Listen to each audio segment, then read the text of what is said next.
Hello, welcome to another episode of Stringman Guitars. We're here in the underground lair. We've got ourselves a very rare to the US Telecaster style Yamaha Pacifica. Let me change the camera angle. Let me change the camera angle and we'll get started here. It's a very nice guitar. Okay, we have ourselves today a Yamaha, like I said earlier, rare to the US, a 102S Telecaster style, but a nice belly cut. It looks like 1, 2, 3 pieces of alder, string 3 design. These are made in, I think, Indonesia. I really can't read it. But who cares? It's they're made overseas. We got this for T-Bone, who plays in a couple of Christian blues bands. One is the Righteous Blues Band, which is accompanying us today, as well as Casting Out. So I procured this for him. We're going to clean it up a little bit and do a slight setup on it. Do a little bit of adjustment to it. It is going to be shipped from Pittsburgh, where it's 11 degrees, down to Texas, where it's probably a balmy 65 degrees. And they are complaining about how cold it is down there. So, you know, right there you can bite me. So anyhow, let's get started on this. Got a little bit of sharp fret ends, which is common with a inexpensive import. He's going to change the pickups and everything, but I'm going to go throw some strings on it and do a setup for him. It'll change by the time it gets there, so he may have to do a little bit of adjusting himself, but at least when it leaves here, it will be in one playable condition. These are really, really, really nice guitars, and don't know why they didn't get much attention here in the US. Maybe copyright, whatever. And anyhow, we'll set it up. I know he's going to throw new pickups in it, change the tuners, and make it more for his style. But the point is, we found one of these here up in Pennsylvania. Usually, the ones I see listed are in Europe. So, with that, let's get started. Okay, after a mighty search of my humble abode, I finally found my capo. There's supposed to be a capo down here all the time, but I built a horse for my grandson, one of those wooden rocking horses that you cut out from a template. Well, my bench was all messed up. I had to suck up all the sawdust from the sanding and the newspaper from the painting and all that stuff, so it got put somewhere, I don't know where it is, so I went and nabbed another capo out of my case. So we're back to just measuring things. I measured the action at the first fret, and we're at 20 thousandths, which is good. And then you want at the if you're holding down at the 17th fret and you got the capo at the first fret, you have a straight edge. The string is the straight edge. So then you measure yourself at the 7th fret and you want 12 thousandths, and we're not quite there in relief. So we want to do a little bit of a tighten, because there's a little bit too much of a bow for my liking in there. So we're going to do that. Got my handy dandy screwdriver here. Move this out of the way.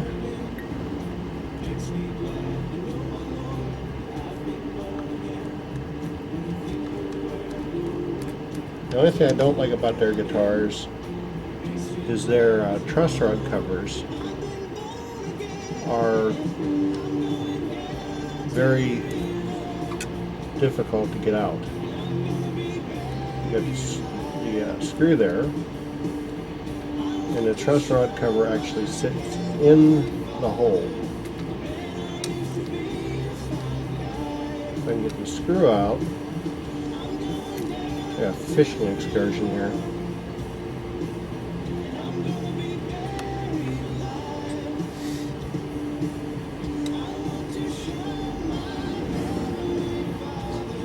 Ah, there it is. And we can flip the truss rod cover out, maybe.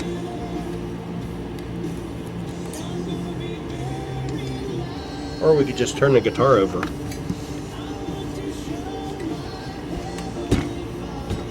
There it is.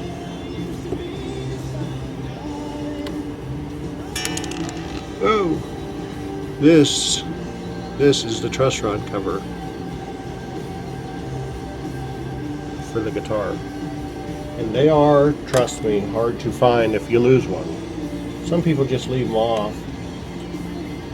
Okay, so let's see what we have here. This one isn't marked. I think this might be the right tool though.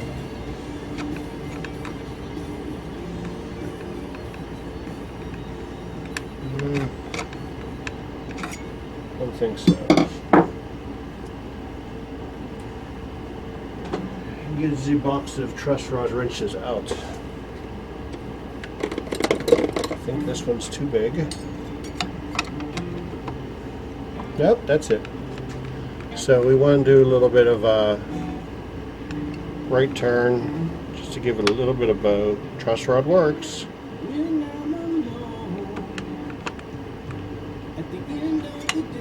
About 1/8 of a turn, and we'll let it sit there. Let's see if this did any work at all to it. I'm just using these old strings as a gauge.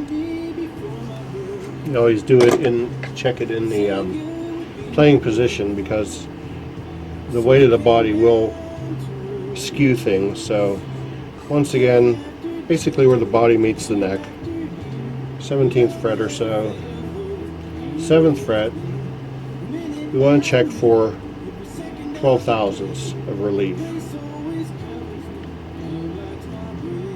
And we got it right there. So I knew it was close, now we have it.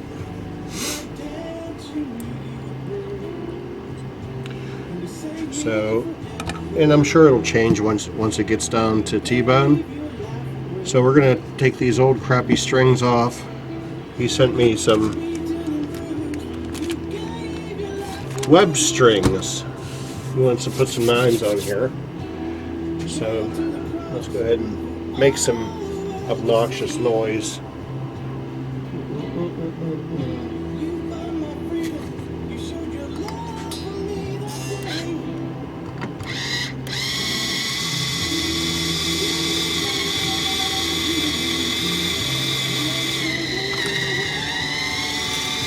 What's weather like where you are? Freaking cold here, man, I'll tell you what. I'm sitting right here on the Ohio River. This is the first time in probably 10-12 years, if I went out on the back street and grabbed a stone, I bet I could bounce it halfway across the river. That thing, other than barge traffic, if it wasn't for the barge traffic, that river would be frozen all the way across solid. So, anyhow, get rid of these old strings. I think he's going to put Grover auto lockers on here, which is what I did to mine. I know he's got several Pacificas that have those. Although these tuners, since you don't have a whammy bar or anything like that, probably adequate. I'm sure they'd hold tune. Well, I hear the northeast corridor is getting slammed by some sort of snow sharknado. Pray for those guys. Doesn't screw them up too bad.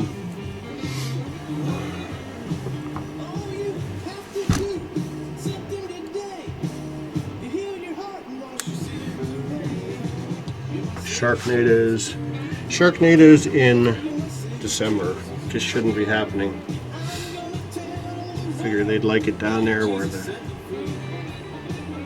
snowbirds are. Down there in Key West where the parrotheads live. Sharknadoes on the northeast coast in wintertime. It's bad enough that it's cold, you gotta deal with sharks.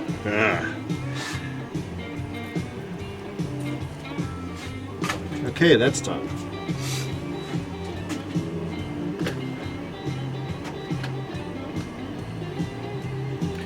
We got these cool things from Uncle Stu. And there we go. These frets really oxidized. You see, get you in the picture there.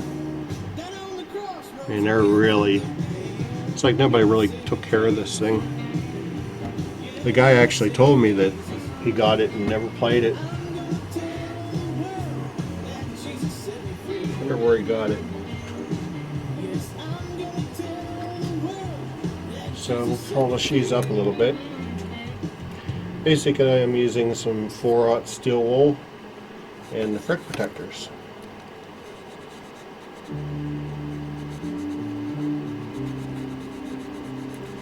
Could use fret erasers for these, but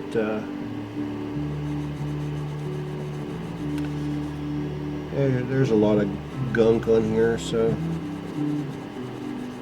just polish them with the steel wool. And basically, you just move down.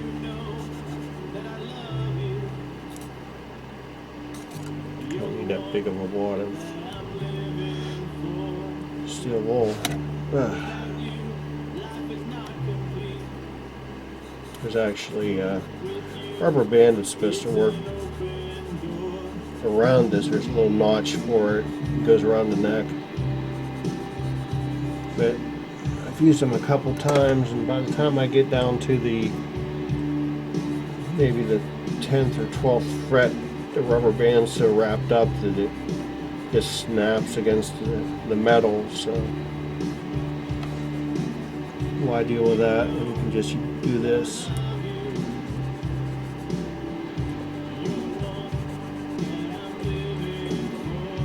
Well, I'm not going to bore you with this, but just to give you an idea.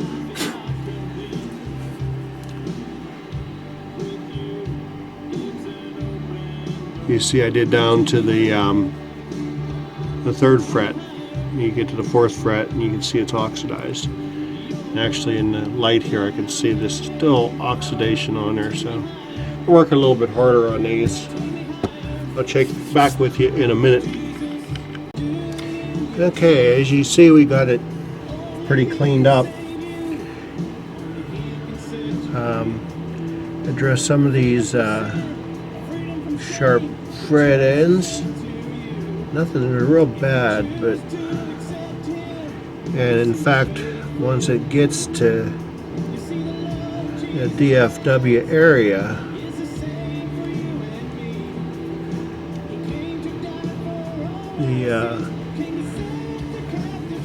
the frets just might suck back in as moisture gets back into this thing, since it is on the humid side down there, even this time of year.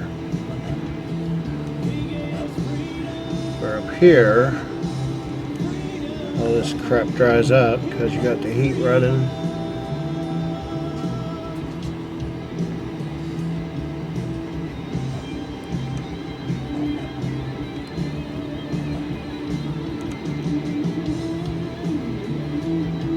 Aren't that bad, but if it was my guitar,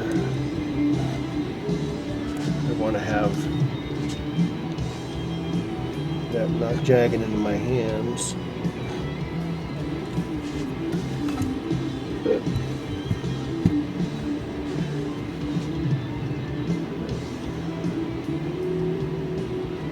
This feel okay. Swap around, go the other way.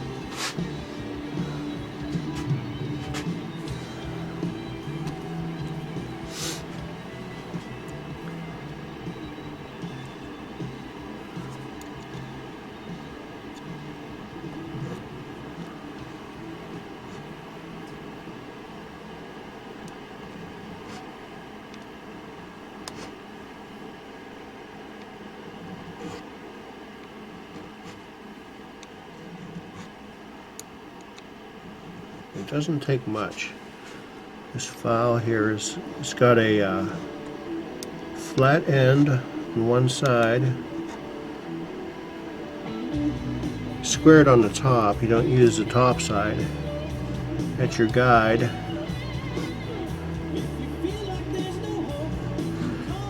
If you look at the back at some of my videos, there's a Gibson SG that I picked up and then fixed it up and sent it on its way.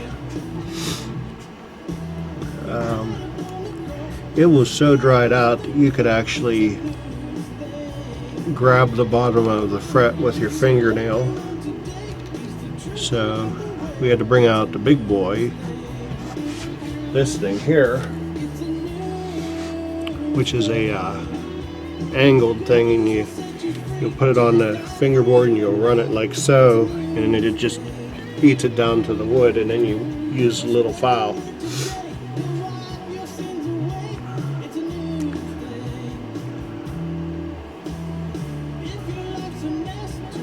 Yep, the rest of these are pretty good. Take a little bit.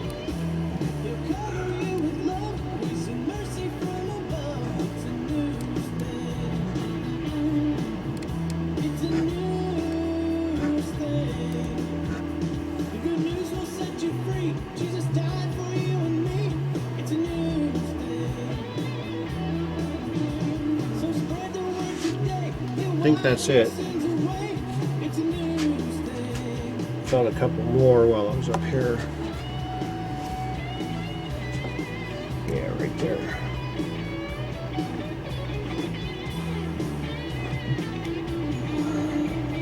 Yeah.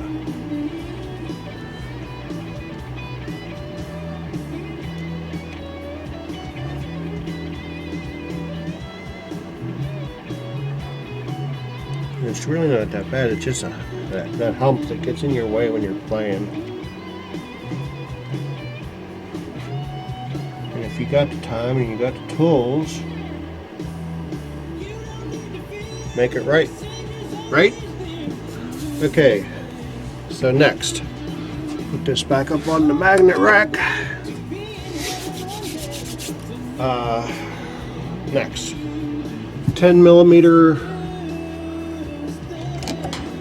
Want to take and make sure that all these are snug, because whenever these things are put together in Indonesia or wherever it is, things tend to get loose. Just kind of go through and take all of your important screws and just snug them up. You don't want to strip anything, you just want them snug so that you have tuning stability. Oh, why is there blue tape on there, you say? There's blue tape on there because when I was using the steel wool, I didn't want to get steel wool fragments, hair, whatever, on the pickups, which are magnetic. And as the man of steel will tell you, loose flakes of metal are attracted to steel. Get rid of this. So, back to this here. Yeah, everything's just a tad loose. and just being sitting.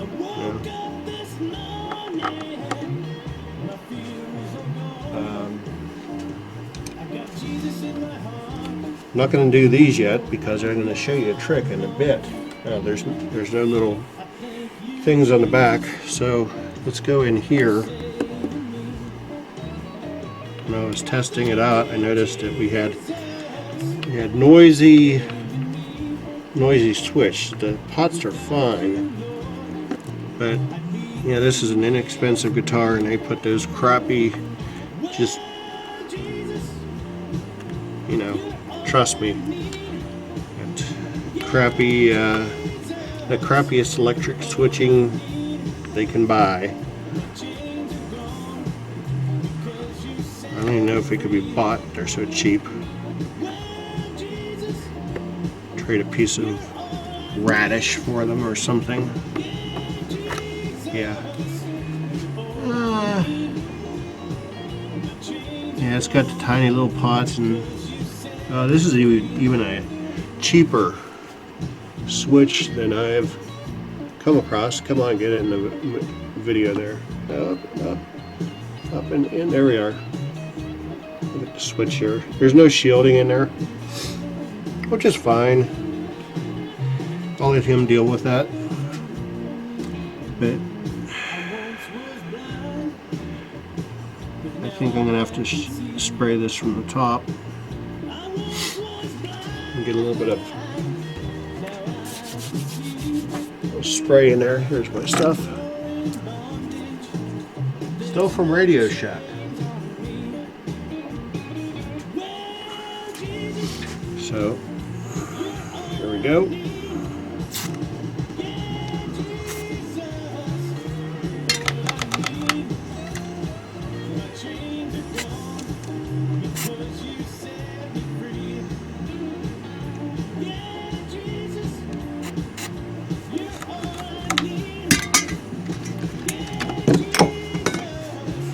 Plug in the noisemaker again. Yep, that's the right thing. There we go. Noisemaker. I know he's going to put a new Switchcraft jack in there and a new real three-way switch. Is that?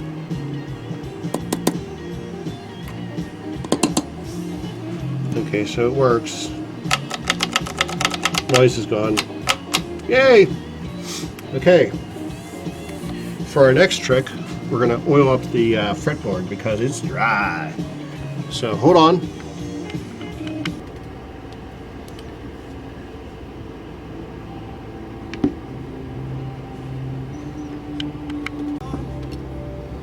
Little trick for you. Linseed oil. You put it on once. You wipe it on, wipe it off, and you're done. This stuff, people say, oh, I put this oil on there or that oil on there or whatever.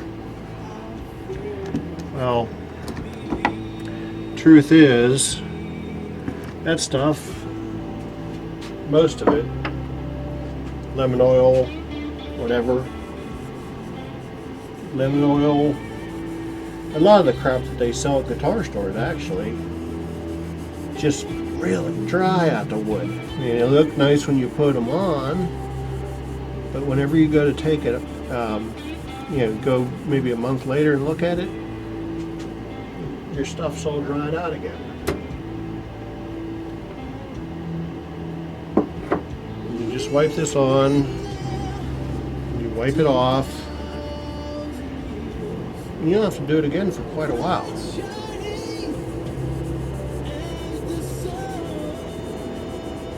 The only thing I don't really like about it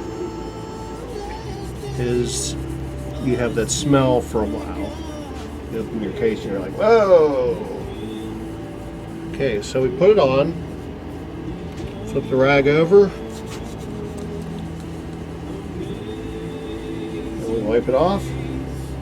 It seals the pores of the wood.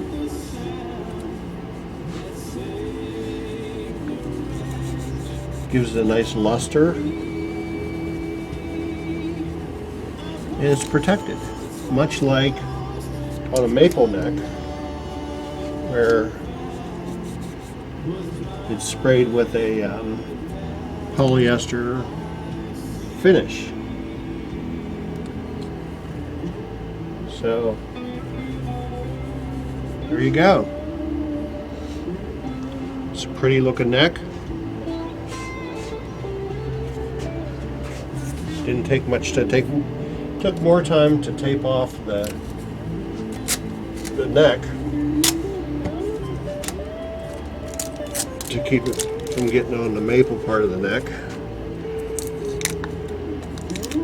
which is done in a natural tung oil sort of treatment from the factory, so it's already a fast neck. You don't want to get it on the stain of the body. But now T-Bone won't have to mess with getting his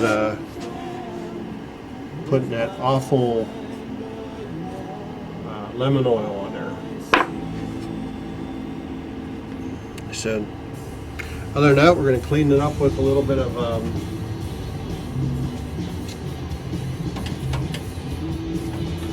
fingerboard has a little bit of schmuck on it.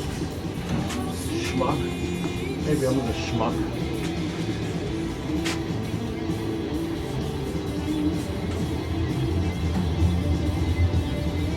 Just clean that up a little bit so he doesn't have to deal with it whenever he gets it.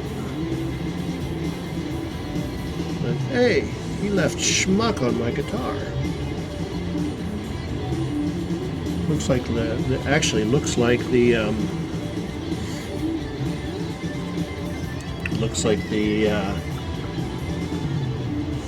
glue from the pickguard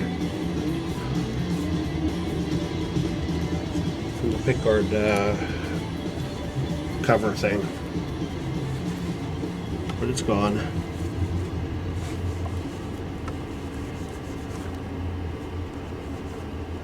Clean all this stuff up under here too.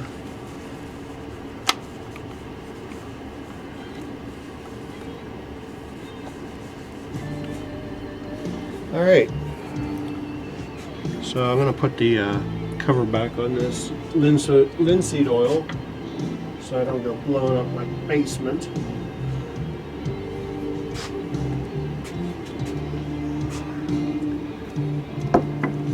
So I'll be right with you.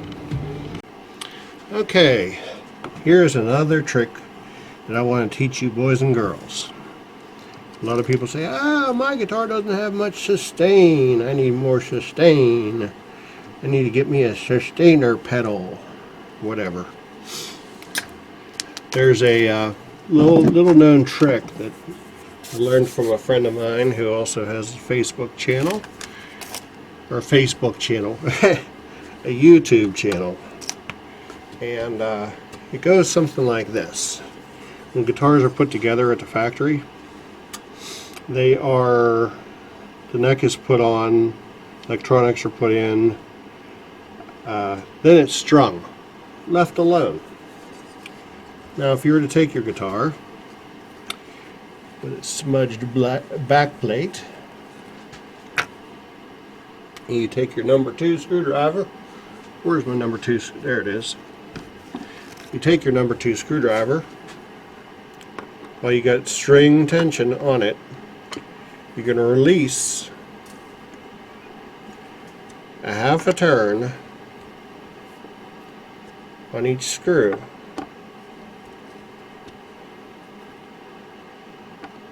And most of the time, not every time,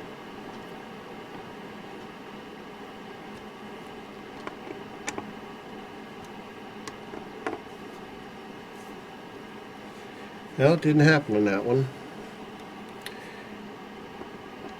But sometimes you will hear, this must have a really good heel joint on the neck, because most of the time when you get a new guitar or used guitar and it's the first time you've changed the strings on it, if you know it's a bolt-on neck, You loosen up the 4 screws on the back, or 3, depending on how, or 6 if it's an Ernie Ball. Music Man. You loosen up. When you get to that last screw and you pop it just a little bit, you'll hear this click, and that neck will have moved a millimeter or so. And that just puts everything together, and it gives a better transference between the body and the neck and all the hardware. But this one didn't budge, so we're going to leave it alone. I did tighten all these down, didn't I? In the middle of yakking here. Yeah, everything's good. Okay, so we got it strung up and let it sit for a couple hours, and then we're going to check the neck relief, and then we're going to do intonation and pack it up and send it to T-Bone down in Texas. And these are the strings that we put on there. Web strings, Memphis Electric, nickel round wound, webstrings.com. From what I understand, they're made by a couple different manufacturers. They don't feel like an Ernie ball sack, but maybe Diodero or GHS, which my friend Dave will tell you means get home soon, because if you need a set real quick, you're not going to find them, so you buy something that'll get you home. Okay, now everything is back. 464, 464, 464, 464, 464. It's intonated, it's tuned up. We put some of the what the heck is this stuff again? Linseed oil on the fretboard, and it will stay looking nice. You know, all the pores are filled and stuff, so that's good. Okay, it looks like we are all set up. We are at 5/64. It's 12th fret all the way across, which gives us a radius. We are intonated. Got 12 thousandths relief at the 7th fret. Put some of my famous guitar grease on a nut. Everything is set to work. All the controls work. Fixed a scratchy jack, output jack. New strings. So I'll be shipping it to you there, T-Bone. Peace, man. Stay warm, dude. So T-Bone, when you get this thing, I want a video once you change the electronics and the pickups, because I want to see this thing rocking. Peace, everybody. Subscribe. Try to stay warm. Do something nice for somebody. Be cool.